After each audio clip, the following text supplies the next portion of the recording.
मैं इस जादुई अंडे को तोड़ देता हूँ और मुझे मिल जाएगा दुनिया का सबसे बड़ा मॉन्स्टर और मैं इस दुनिया का सबसे ताकतवर आदमी बन जाऊंगा। अरे वाह, मुझे तो मॉन्स्टर मिल गया। अब मैं मेरा अंडे को तोड़ता हूँ और मुझे मिल जाएगा तुझसे भी बड़ा मॉन्स्टर।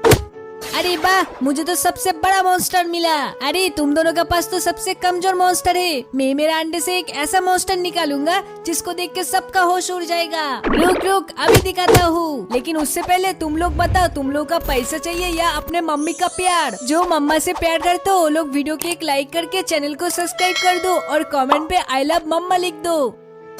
ये देख, मेरा सबसे खतरनाक